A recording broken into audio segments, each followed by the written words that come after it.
నమస్తే, welcome to study time. రాష్ట్ర విభజన తర్వాత రెండు రాష్ట్రాల్లో నిరుద్యోగుల ఆశలు రెట్టింపయ్యాయి.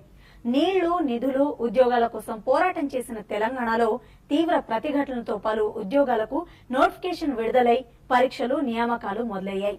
వివిధ కారణాలతో గ్రూప్ 2 పరీక్ష వాయిదా పడింది. ఈ నేపథ్యంలో ఆంధ్రప్రదేశ్లోనూ నిరుద్యోగుల్లో ఆశలు పెరుగుతున్నాయి. ఏపీ సర్కార్ వర్గాల నుంచి లీక్ అయిన సమాచారం ప్రకారం మరో 4-5 నెలల్లో గ్రూప్ 2 పరీక్షకు నోటిఫికేషన్ వెలువడే అవకాశాలు కనిపిస్తున్నాయి. అయితే తెలంగాణలో గ్రూప్ పరీక్షల సిలబస్ లో తీవ్రమైన మార్పులు చేసినట్లే మరి ఏపీలోనూ సిలబస్ మార్పులు కనబడుతున్నాయి. ఈ పరిస్థితుల్లో ఏపీ గ్రూప్స్ పరీక్షలకు సిద్ధమవడం ఎలా? సిలబస్ లో ఎలాంటి మార్పులు ఉండొచ్చు? కోచింగ్ వల్ల ఉండే లాభాలేంటనే దానిపై శిఖర అకాడమీ డైరెక్టర్ దీపికా రెడ్డి గారు ఉన్నారు. వారితో మాట్లాడదాం. నమస్తే దీపికా రెడ్డి గారు, వెల్కమ్ టు అవర్ స్టూడియో.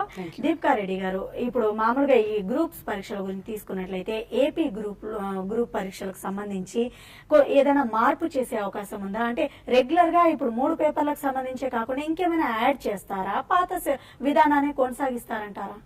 ఒక 2 months క్రితము ఏపీపీఎస్సీ ప్రపోజ్డ్ సిలబస్ అని రిలీజ్ చేసిందండి. దాని ప్రకారం అయితే కొత్త పేపర్లు ఫస్ట్ థింగ్ ఏంటంటే కొత్త పేపర్లు ఏమీ యాడ్ అవ్వట్లేదు. గ్రూప్ 1 లో గానీ గ్రూప్ 2 లో గానీ కొత్త పేపర్లు ఏమీ యాడ్ అవ్వట్లేదు. టీఎస్పీఎస్సీలో కొత్త పేపర్ యాడ్ చేశారు, కానీ ఏపీపీఎస్సీలో కొత్త పేపర్ ఏమీ యాడ్ అవ్వట్లేదు. కాకపోతే ప్రతి పేపర్ లోపల చాలా మార్పులు జరగబోతున్నాయి. అంటే పేపర్ లో ఉన్న సిలబస్ నే కొంచెం పెంచడము, అవసరం లేనివి తగ్గించడము లాంటి మార్పులు జరుగుతాయి. రైట్. ఇప్పుడు రాష్ట్ర విభజన నేపథ్యంలో తెలంగాణలో మటుకు చూసుకున్నట్లయితే చాలా మార్పులు జరిగిపోయాయి. మరి ఏపీలో కూడా ఈ సిలబస్ లో ఏమైనా మార్పులు, చేర్పులు ఇలాంటివి ఉండొచ్చు అంటారా? ఏమైనా చేర్చే అవకాశం ఉందా? ఏదైనా తొలగించే అవకాశం ఉందా? దేని గురించి క్లారిటీ ఇవ్వండి.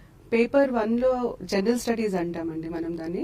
గ్రూప్ 2 పేపర్ 1 ని ప్రిలిమ్స్ కి కూడా జనరల్ స్టడీస్, గ్రూప్ 1 ప్రిలిమ్స్ కి కూడా జనరల్ స్టడీస్ అని అంటాం. ఈ 2 పేపర్లో పెద్దగా మార్పులు ఏమీ లేవండి. మనం చూస్తే ప్రపోజ్డ్ సిలబస్ చూస్తే మార్పులు ఎక్కువ శాతం పాలిటీలో, హిస్టరీలో, ఎకానమీలోనే కనిపిస్తున్నాయి. తప్పించి మిగతా ఏరియాస్ లో అయితే చాలా పెద్ద తేడాలు ఏమీ లేవు. కాకపోతే పేపర్ 1 లో ఎక్కువగా తేడా ఉండే ఏరియా ఏంటి అంటే జాగ్రఫీ. ముందు కంబైన్డ్ యునైటెడ్ ఆంధ్రప్రదేశ్ మీద ఫోకస్ ఉండేది, ఇప్పుడు రెసిడ్యూ ఆంధ్రప్రదేశ్ మీద ఫోకస్ ఉంటుంది. అంటే తెలంగాణ రీజన్ చదవాల్సిన పని ఉండదు, సో రెసిడ్యూ ఆంధ్రప్రదేశ్ మీద ఫోకస్ ఉంటుంది. సెకండ్ ఏంటంటే కరెంట్ అఫైర్స్ లో కూడా న్యూలీ ఫార్మ్డ్ స్టేట్ కాబట్టి ఎక్కువ మటుకు focus state related current affairs మీద ఉండే ఛాన్సెస్ ఉన్నాయి. మాట్లాడదాం దీపికా రెడ్డి గారి తర్వాత దీని గురించి డిస్కస్ చేద్దాం. పవన్ కడప నుంచి. హలో అండి. Hello madam, good evening madam. Good evening అండి. దీపికా రెడ్డి గారితో మాట్లాడండి. హలో చెప్పండి పవన్ గారు. Madam, good evening madam. Good evening, చెప్పండి మేడం. ఇప్పుడు పేపర్ 1 అనేది సిలబస్ అనేది ఎక్కువగా ఉంటుంది కదా మేడం? జనరల్ స్టడీస్ యూజువల్ గా ఎక్కువ ఉంటదండి, ఎందుకంటే చాలా ఏరియాస్ ఉంటాయి కదా, వెయిటేజ్ తక్కువ, ఏరియాస్ ఎక్కువ ఉంటాయి. అంటే ఫస్ట్ టైం ప్రిపేర్ అయ్యే వాళ్ళకి కొంచెం ఎలా ప్రిపేర్ అవ్వాలి, పేపర్ 3 గురించి కొద్దిగా చెప్తారు మేడం? పేపర్ 1 గురించా 3 గురించా? పేపర్ 3 and 1 గురించి మేడం. బేసిక్ గా పేపర్ 1, 2, 3 అని కాకుండా కొత్తగా ప్రిపేర్ అయ్యే వాళ్ళకి ఫస్ట్ తెలియాల్సింది ఏంటంటే నేను ఎగ్జామ్ కి ఏం చదవాలి, ఏం చదవకూడదు. చాలా మందికి అది కన్ఫ్యూజన్ ఉంటుందండి. మొదటిసారి అపియర్ అయ్యే వాళ్ళు ముందు చేయాల్సిన పని సిలబస్ బాగా క్షుణ్ణంగా చదవాలి. అసలు సిలబస్ మీద మంచి క్లారిటీ ఉండాలి, సిలబస్ లో ఏముందో తెలియాలి. సెకండ్ ఏంటంటే ఏం బుక్కులు చదవాలి, నేను ఎంతవరకు ఏ రెఫరెన్సెస్ యూజ్ చేయాలి. ఎక్కువ బుక్కులు చదివితే టైం సరిపోదు, సో కరెక్ట్ బుక్స్ ని ఎంచుకోవడం సెకండ్. థర్డ్ థింగ్ ఏంటంటే స్ట్రాటజీ, ఎలా చదవాలి. ఒకవేళ కోచింగ్ తీసుకుంటే కోచింగ్ ఎక్కడ తీసుకోవాలి, కోచింగ్ తీసుకోకుండా సాధించచ్చా అంటే సాధించవచ్చు, కానీ టైం ఎక్కువ పడుతుంది. మీకు నేను ఏం చేయాలి అన్న అవగాహన వచ్చే వరకు చాలా టైం గడిచిపోతుంది. సో ఈ 3 మొదటి మెట్ ఏంటి అంటే సిలబస్ మీద పట్టు. సెకండ్ మెట్ ఏంటంటే ఏం చదవాలి, ఏ బుక్స్ చదవాలి, దేనికి ఏ బుక్ చదవాలి. రైట్. ఇప్పుడు మీరు అంటున్నారు నిజంగా కొత్తగా ఫస్ట్ టైం ప్రిపేర్ అయ్యే వాళ్ళు చాలా మందిని సీనియర్లను చూస్తూ ఉంటారు. మినిమం 18 hours చదవాలి, మినిమం 20 hours చదివితేనే వస్తుంది గ్రూప్స్ లో, అదర్వైజ్ రాదు అనేది ఒక అపోహ ఉందండి. నిజంగా అన్ని అవర్స్ చదవాలంటారా? కొంత బుక్స్ పట్టుకొని చదువుతూ ఉంటారు, ఏ బుక్స్ కనిపిస్తే ఆ బుక్స్ చదివేస్తూ ఉంటారు. ఇంతకుముందు దాని విషయంలో క్లారిటీ ఇచ్చారు మీరు. నిజంగా అసలు ఎన్ని గంటలు ప్రిపేర్ అవ్వాలండి ఇది క్వాలిటీ బేస్డ్ ఎడ్యుకేషన్ అండి, quality based preparation, quantity based కాదు. ఇప్పుడు నేను ఒక సబ్జెక్ట్ నేను చదివితే నాకు 2 గంటలు పడుతుంది, మీకు 1 గంట పడుతుంది, కానీ సబ్జెక్ట్ మాత్రం అంతే ఉంటది. ఇంకొకటి మీరు అన్నట్టు 18 గంటలు 20 గంటలు ఒక మనిషి ప్రతిరోజు 18-20 గంటలు చదవగలుగుతాడా, ప్రాక్టికల్ గా పాసిబుల్ అన్నదే ఆలోచించుకోవాలి. కరెక్ట్ గా నన్ను అడిగితే 8 to 10 hours of correct preparation, deviation లేకుండా 8 గంటలు ప్రతిరోజు ఫోకస్డ్ గా చదివినా సరిపోతుంది. ఎందుకంటే లిమిటెడ్ రిసోర్సెస్. స్టూడెంట్స్ ఎలా ఇన్ఫ్లుయెన్స్ అవుతారంటే, ఒక ఫ్రెండ్ ఏదైనా బుక్ కొనుక్కుంటే నెక్స్ట్ డే అందరూ అదే బుక్, అసలు అది మనకు అవసరమా అవసరం కాదా అది ఆలోచించారనమాట. గ్రూప్స్ చాలా మటుకు ఫ్యాక్ట్స్ మీద ఫోకస్ చేస్తాయండి. మీరు ఏ బుక్ రెఫర్ చేసినా ఇండిపెండెన్స్ డే ఇండియాది 15th August మాత్రమే ఉంటుంది. ఇది ఒక్క చిన్న లాజిక్ అర్థమైతే మనం ఎక్కువ పుస్తకాలు చదవద్దు, చదివిందే రిపీటెడ్ గా చదవాలి అన్నది అర్థం చేసుకోవాలి. చాలా చక్కగా చెప్పారండి. కాలర్తో మాట్లాడదాం. హైదరాబాద్ నుంచి రమేష్ గారు, హలో అండి. మేడం చెప్పండి. మీరే చెప్పాలండి. దీపికా రెడ్డి గారు ఉన్నారు, మీ డౌట్ ఏంటండి? అదే మేడం, ఫస్ట్ పేపర్ సైన్స్ కొంత చేంజ్ అయింది కదా. ఫస్ట్ పేపర్ లో 2 చేంజెస్ ఉన్నాయండి. ఒకటేమో స్టేట్ జాగ్రఫీ ఒకటి చేంజ్ ఉంటది. సెకండ్ ఏంటంటే డిజాస్టర్ మేనేజ్మెంట్, ముందుట్టి మీకు డిజాస్టర్ మేనేజ్మెంట్ మాత్రమే ఉండేది. ఇప్పుడు డిజాస్టర్ మేనేజ్మెంట్ లో సైన్స్ అండ్ టెక్నాలజీ అప్లికేషన్ ని కలిపారు. ఎలా శాటిలైట్స్ అవిటిని డిజాస్టర్ మేనేజ్మెంట్ అడ్రస్ చేయడానికి ఎలా యూజ్ చేస్తాము, జీపీఎస్ టెక్నాలజీ కానీ IRNSS కానీ ఇవన్నిటిని కలిపారనమాట. థర్డ్ మీకు దాంట్లో డైరెక్ట్ గా లేని చేంజ్, మనం ఎక్స్పెక్ట్ చేస్తున్న చేంజ్ ఏంటంటే స్టేట్ కరెంట్ అఫైర్స్ మీద, స్టేట్ ఇష్యూస్ మీద ఎక్కువ ఫోకస్ ఉంటుంది. 25% పేపర్ స్టేట్ మీద ఉండే ఛాన్సెస్ ఎక్కువ ఉన్నాయండి. రైట్. నిజంగా ఇప్పుడు గ్రూప్స్ రాయాలి అంటే కోచింగ్ కంపల్సరీయా అండి? అంటే కోచింగ్ లేకుండా గ్రూప్స్ కొట్టలేరు అంటారా? అంటే అఫ్ కోర్స్ ఇంట్రెస్ట్ బట్టి కొట్టగలరు అనుకోండి, కోచింగ్ వల్ల ఎలాంటి లాభాలు ఉంటాయి దాని గురించి చెప్పండి ఒకసారి. ఫస్ట్ థింగ్ ఏంటంటే గ్రూప్స్ కానీ ఏ కాంపిటేటివ్ ఎగ్జామ్ అయినా సరే మీరు కాలేజ్ ఎగ్జామ్ కి కాంపిటేటివ్ ఎగ్జామ్ కి కంపేర్ చేసుకుంటే, కాలేజ్ లో ఏంటంటే మనకు 10 ప్రశ్నలు ఇస్తారండి. ఆ ముందు రోజు మనం చదివేసి పరీక్ష రాసినా క్లియర్ అయిపోతుంది. కాంపిటేటివ్ ఎగ్జామ్స్ అట్లా ఉండదు. ఎక్కడి నుండి అడుగుతాడు, ఏం అడుగుతాడు అని మనం తెలుసుకోవడానికే చాలా టైం పడుతుంది. కోచింగ్ ఏం చేస్తుంది అంటే మీకు ఆ వర్క్ షార్ట్ చేస్తుంది. మీరు ఏం చదవాలి, ఎలా చదవాలి, ఎందుకు చదవాలి అన్నది క్లారిటీతో చెప్తారు. సెకండ్ థింగ్ ఏంటంటే గైడెన్స్. ఉట్టి చదవడమే కాదండి, దీంట్లో చాలా స్ట్రెస్ ఉంటుంది, స్టూడెంట్స్ కి చాలా టెన్షన్ ఉంటుంది. అది కరెక్ట్ గా దాన్ని మోల్డ్ చేసి వాళ్ళు ఎక్కడ వాళ్ళ కాన్ఫిడెన్స్ లో అవ్వకుండా మెంటర్ చేయడం చాలా ఇంపార్టెంట్ కాంపిటేటివ్ ఎగ్జామ్స్ కి. అది సెకండ్ బెనిఫిట్. థర్డ్ ఏంటంటే స్పెషలీ మేమేం చేస్తామంటే ప్రతి టాపిక్ అయిన తర్వాత టెస్ట్ పెడతాం. దానివల్ల స్టూడెంట్స్ కున్న బెనిఫిట్ ఏంటంటే నేను చదివింది నాకు గుర్తుంటుందా లేదా, నేను రాస్తున్నాను, నాకు పర్ఫార్మెన్స్ ఎట్లా ఉంది, మంచిగా ఉందా లేదా, దాన్ని మేము మానిటర్ చేస్తాం రెగ్యులర్ గా. ఒక స్టూడెంట్ కన్సిస్టెంట్ గా తక్కువ ఉంది పర్ఫార్మెన్స్, ఎందుకుంది అని పిలిచి మాట్లాడతాం, కౌన్సిల్ చేస్తాం. దాంతో చాలా మంది స్టూడెంట్స్ వాళ్ళంతటా వాళ్ళు మన దగ్గరికి రారు. సో మనము వాళ్ళని కొంచెం జాగ్రత్తగా చూసుకుంటే వాళ్ళ పర్ఫార్మెన్స్ ఇంక్రీజ్ అవుతుంది. గైడెన్స్ అండి, అన్నిటికంటే కోచింగ్ నుండి వచ్చే బెనిఫిట్ ఏంటంటే గైడెన్స్, తర్వాత టైం సేవ్ అవుతుంది. అలాగే మోటివేషన్ కూడా చేస్తారు. కోర్స్ మోటివేషన్ అది చాలా ఇంపార్టెంట్. కాలర్ తో మాట్లాడదాం. ఒంగోలు నుంచి శ్రీహరి గారు, హలో అండి. మేడం దీపికా రెడ్డి గారితో మాట్లాడండి మీ డౌట్. హలో శ్రీహరి గారు చెప్పండి. Madam good evening madam. Good evening అండి, చెప్పండి. మేడం నా పేరు శ్రీహరి మేడం, ఒంగోలు నుంచి కాల్ చేస్తాను. చెప్పండి. నాది MBA అయిపోయింది madam. Unfortunately 1 year before accident నాది ఎవరి లెఫ్ట్ చేశారు.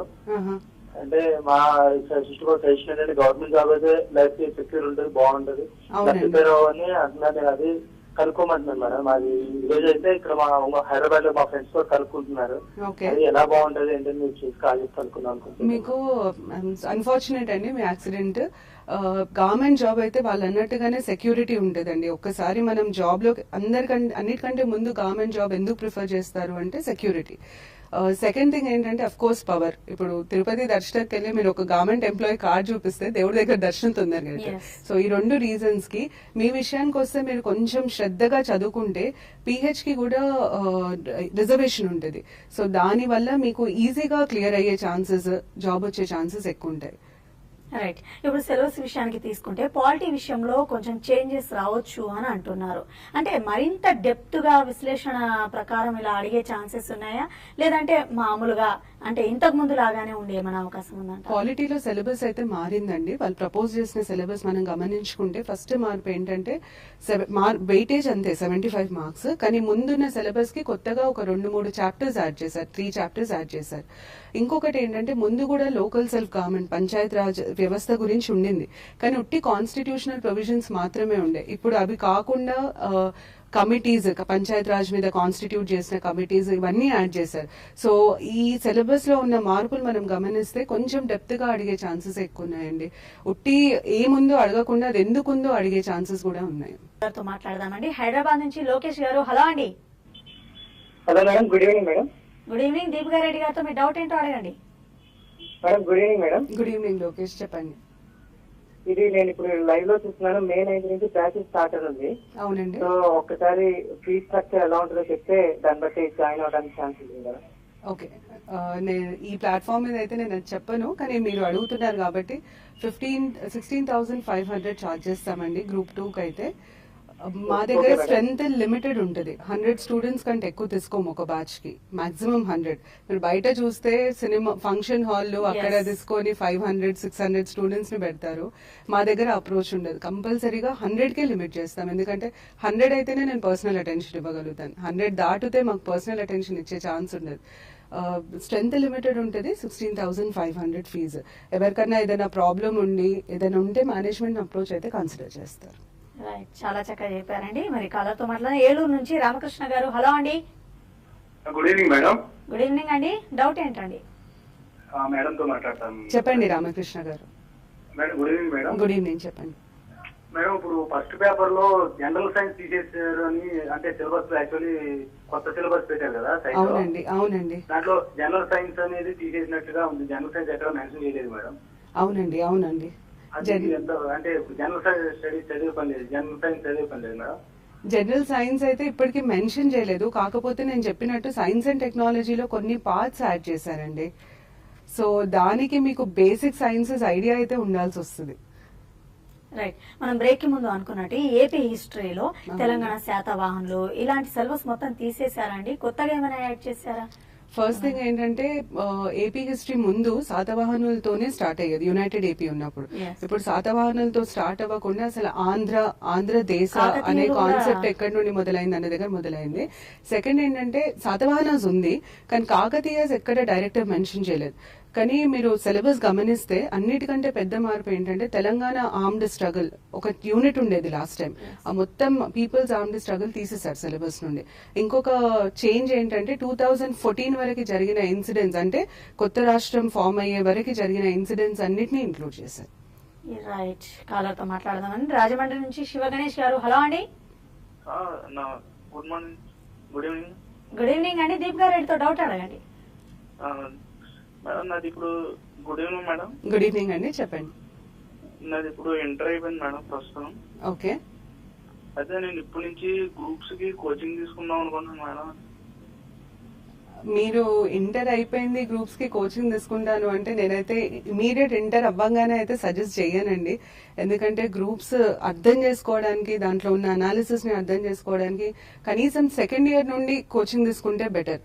కానీ ఒక్కటైతే మీరు చేయొచ్చు, ఇప్పటి నుండి రెగ్యులర్ గా పేపర్ చదవండి. ఎందుకంటే పేపర్ చదవడం వల్ల చాలా లాభాలు ఉన్నాయి. మీ కరెంట్ అఫైర్స్ కానీ అవగాహన బేసిక్ గా పెరుగుతుంది, అది మీకు కోచింగ్ తీసుకున్నప్పుడు చాలా యూజ్ అవుతుంది. రైట్, ఇప్పుడు అత్యంత ఇంపార్టెంట్ ఎకనామిక్ విషయానికి వస్తే తెలంగాణకు సంబంధించినంత వరకు సోషియో ఎకనామిక్ సర్వే చుట్టూనే ఎక్కువ ప్రశ్నలు ఉండొచ్చని ఒక అవగాహన, ఒక భావన ఉన్నాయి. ఈ తరుణంలో ఇప్పుడు ఏపీలో ఎలాంటి మార్పులు జరగబోతున్నాయండి? తెలంగాణ ఎకానమీ అనేది June 2, 2014 నుండే ప్రారంభమైంది కాబట్టి అక్కడ సిలబస్ అక్కడి నుండే మొదలవుతుంది. కానీ ఏపీ కి సంబంధించినంత వరకు అలా కాదు, అది ముందు నుండి ఏపీ ఎకానమీ ఉంది. ఇంకొకటి ఏంటంటే మార్పుల విషయానికి వస్తే ముందున్న సిలబస్ కంటే ఇప్పుడు వాళ్ళు ప్రపోజ్ చేసిన సిలబస్ చాలా క్లారిటీతో ఉంది. కరెక్ట్ గా ఒక యూనిట్ ఇండస్ట్రీస్ కి, ఒక యూనిట్ అగ్రికల్చర్ కి అలా డివైడ్ చేశారనమాట. ముందు కంటే సిలబస్ చాలా క్లియర్ గా ఉంది. ఇంకొక విషయం ఏంటంటే మీరు అన్నట్టుగా ఎకనామిక్ సర్వే మీద ఫోకస్ చేయడం చాలా ఇంపార్టెంట్. ఎందుకంటే అగ్రికల్చర్, ఇండస్ట్రీస్, సర్వీస్ సెక్టర్ ఈ 3 చాప్టర్స్ వాళ్ళకి మాక్సిమం డేటా గానీ ఇన్ఫర్మేషన్ గానీ ఎకనామిక్ సర్వే రిపోర్ట్ నుండే వస్తుంది. కాలర్తో మాట్లాడదామండి. ఒంగోలు నుంచి వినయ్ గారు. హలో అండి. మేడం. దీపికా రెడ్డి గారితో డౌట్ అడగండి. మేడం చెప్పండి వినయ్ గారు. Madam good evening madam. Good evening అండి. మేడం ఇప్పుడు నాది డిగ్రీ ఫస్ట్ ఇయర్ అయిపోయింది మేడం. నేను బిఏ పార్లల్ గా గ్రూప్స్ కోచింగ్ తీసుకుంటున్నాను. ఓకే, చెప్పండి. మేడం అది పిహెచ్సి మేడం, విజువల్లీ డిజేబుల్డ్ 100% ఉంది. ఓకే, నేను అసలుకి గ్రూప్స్ కి 1 కి 2 కానీ అసలు ఎలిజిబుల్ కాదనేది అర్థం కావట్లేదు మేడం.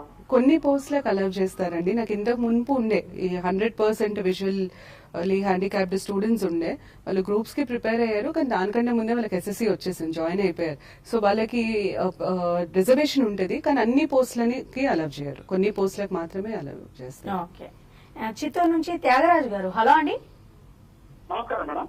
నమస్తే అండి, మేడంతో మాట్లాడుతున్నాను. చెప్పండి త్యాగరాజు గారు. నమస్కారం మేడం. నమస్తే అండి, చెప్పండి. లాస్ట్ 2 టైమ్స్ నుంచి ప్రిపేర్ అవుతున్నాను మేడం. చెప్పండి. 2 టైమ్స్ నాకు ఎకానమీ పేపర్ కొద్దిగా బ్యాకప్ అయింది మేడం. మిగతా 2 పేపర్స్ లో స్కోర్ చేశాను. ఫస్ట్ పేపర్ లో 100, సెకండ్ పేపర్ లో 125 స్కోర్ చేశాను. థర్డ్ పేపర్ లో బాగా ఎక్కువ వచ్చాను. అవునండి. ఇప్పుడు ఎకానమీ పేపర్ లో ఫస్ట్ టైం పెట్టినప్పుడు సిలబస్ ప్రకారం ఇచ్చారు, మళ్ళీ సెకండ్ థర్డ్ టైం పెట్టినప్పుడు మాత్రమే అవుట్ ఆఫ్ రేంజ్ ఇచ్చింది. ఇప్పుడు ఫ్రెష్ గా మారిన సిలబస్ ప్రకారము ఏ బుక్స్ ప్రిపేర్ అయితే మనకి ఉపయోగం ఉంటుందని తెలుసుకున్నాను. ఎకానమీ పేపర్ ఎప్పుడైనా 2 రకాలుగా చూడాలండి. ఒకటేమో కాన్సెప్ట్స్, దాని తర్వాత ఫ్యాక్ట్స్. ఎకానమీలో కాన్సెప్ట్స్ మారవు. వేరే కాంపిటేటివ్ ఎగ్జామ్స్, సివిల్స్ కానీ ఇంకా వేరే ఏ ఎగ్జామ్ కి కానీ గ్రూప్స్ కి తేడా ఏంటంటే, గ్రూప్ 2 స్పెషల్లీ ఎకానమీలో కాన్సెప్ట్స్ బాగా అడుగుతారు. మిగతా ఎగ్జామ్స్ లో కరెంట్ బేస్డ్ ఎక్కువ ఫోకస్ ఉంటుంది. సో వీళ్ళు కాన్సెప్ట్స్ మీద మంచి పట్టు సాధించాలి. దానికి ఏ స్టాండర్డ్ బుక్ అయినా యూజ్ చేయొచ్చు. ఇంగ్లీష్ లో అయితే దత్తన్ సుందరం గానీ, రమేష్ సింగ్ గానీ ఇండియన్ ఎకానమీ అని ఉంటుంది. దాంట్లో ఉన్న కాన్సెప్ట్స్ ని క్షుణ్ణంగా చదవాలి. సెకండ్ పార్ట్ ఆఫ్ ఎకానమీ అంతా ఫ్యాక్ట్స్ ఉంటుందండి. ఫ్యాక్ట్స్ కి ఛాలెంజింగ్ అది, ఎందుకంటే అది ఎప్పటికీ మారుతూనే ఉంటుంది. సో మారుతున్న డేటాని మనం అప్డేట్ చేసుకోవాలి. ఇంకొకటి ఏంటంటే కరెక్ట్ గా గుర్తుపెట్టుకోవాలి. చాలా తొందరగా నంబర్స్ కదా, చాలా తొందరగా కన్ఫ్యూజ్ అవుతారు. ఎలాంటివి అడుగుతారంటే, బడ్జెట్ లో అన్నిటికంటే ఎక్కువ ఏ స్కీమ్ కి కేటాయించారు, ఎంత కేటాయించారు, ఈ స్కీమ్ కి ఎంత కేటాయించారు, ఈ సెక్టర్ నుండి వచ్చిన కాంట్రిబ్యూషన్ ఎంత పర్సెంటేజ్, ఇట్లాంటి క్వశ్చన్స్ అడుగుతారు.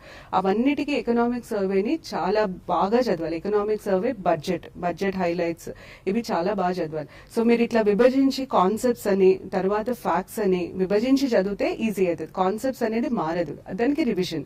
ఫ్యాక్ట్స్ అనేది ఎప్పుడు కొత్తగా వచ్చినా అప్పుడు అప్డేట్ చేసుకుంటూ పోవాలి. రైట్, కాలర్ తో మాట్లాడదామండి. రాజేష్ ఖన్నా, హైదరాబాద్ నుంచి, హలో అండి.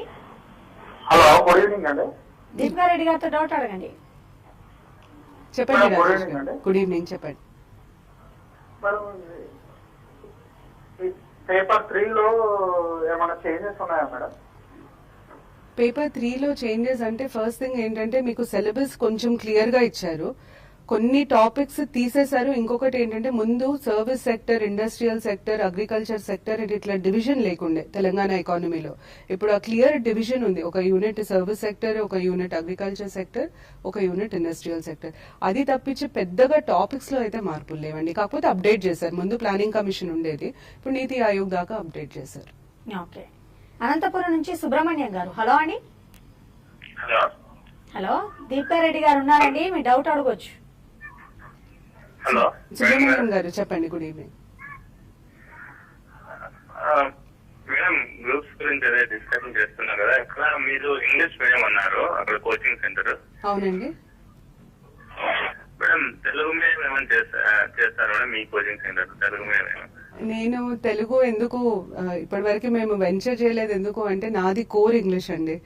నేను పర్సనల్ గా చేయలేని పని తీసుకుంటే జస్టిఫై చేయలేను అని ఒక్క ఉద్దేశంతో మేము ఇంతకుముందు కూడా టీఎస్పీఎస్సీ ఇచ్చినప్పుడు చాలా మంది అడిగారు స్టార్ట్ చేయమని, కానీ నేను తెలుగులో టీచ్ చేయలేను. ఇన్ఫాక్ట్ ఇప్పుడు పరిస్థితి ఏంటంటే, ఇంగ్లీష్ మీడియం స్టూడెంట్స్ కి ఎక్కడా కోచింగ్ లేదు అసలు. ఇంగ్లీష్ మీడియం అని అందరూ అనౌన్స్ చేస్తారు, కానీ బైలింగ్వల్ చెప్తారు, తెలుగు ఇంగ్లీష్ క్లబ్ చేసి చెప్తారు. దానివల్ల వీళ్ళకి పూర్తిగా న్యాయం జరగదు, వాళ్ళకి పూర్తిగా న్యాయం జరగదు. మేము ఇందులోకి, నాది సివిల్స్ బ్యాక్గ్రౌండ్, మేము ఇందులోకి రావడానికి మెయిన్ రీజన్ ఏంటంటే, ఉట్టి ఇంగ్లీష్ లోనే, ఎక్స్క్లూజివ్ ఇంగ్లీష్ లోనే కోచింగ్ ఇవ్వాలి, వాళ్ళకి ప్రాబ్లం అవ్వకూడదు అని స్టార్ట్ చేశారు. సో నేనైతే ఇంగ్లీష్ కే స్టిక్ మా ఇన్స్టిట్యూట్ అయితే ప్రస్తుతానికి ఇంగ్లీష్ కే స్టిక్ అవుతుందండి. రైట్, ఇప్పుడు చాలా మంది ఈ ప్రోగ్రామ్ చూస్తున్నారు, స్టూడెంట్స్, పేరెంట్స్, రకరకాల డౌట్స్. అసలు గ్రూప్స్ ఎవరు చదవాలి, ఈ క్వాలిఫికేషన్ ఏంటి, నిజంగా ఇప్పుడు సిలబస్ చాలా చేంజ్ చేసేసారు, పేపర్ టఫ్ గా ఉంటుందా, ఈజీగా ఉంటుందా, ఇలాంటి డౌట్స్ కూడా ఉన్నాయి. ఏం సజెస్ట్ చేస్తారండి మీరు? గ్రూప్స్ కి ఫస్ట్ క్వాలిఫికేషన్ వచ్చేసి డిగ్రీ అండి. డిగ్రీ పాస్ అయితే చాలు. గ్రూప్స్ చదవాలంటే 90% స్కోర్ చేసిన వాళ్ళే చదవాలి అట్లాంటివి ఎప్పుడు ఉండకూడదు. ఫస్ట్ అపోహ అది, చాలా ఇంటెలిజెంట్ అని.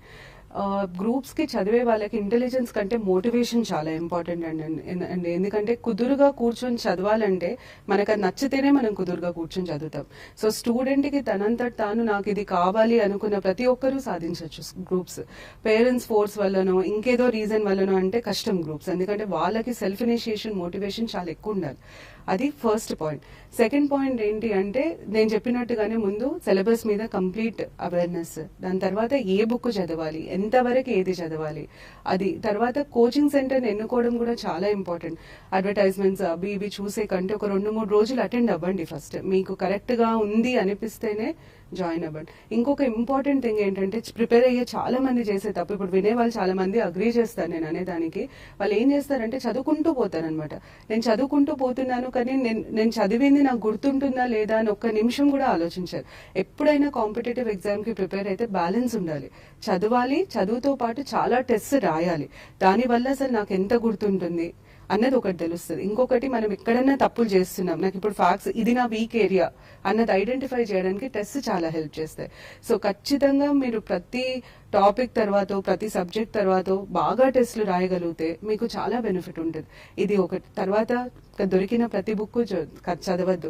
ఇంకా ఇప్పుడే సిలబస్ వస్తుంది కాబట్టి నాకు తెలిసి అకాడమీ నుండి కూడా బుక్స్ వస్తాయి, బయట కూడా ప్రైవేట్ ఆథర్స్ కూడా రాస్తారు. కొంచెం స్టాండర్డ్ బుక్స్ తీసుకొని చదువుకోవడం ఉత్తమం.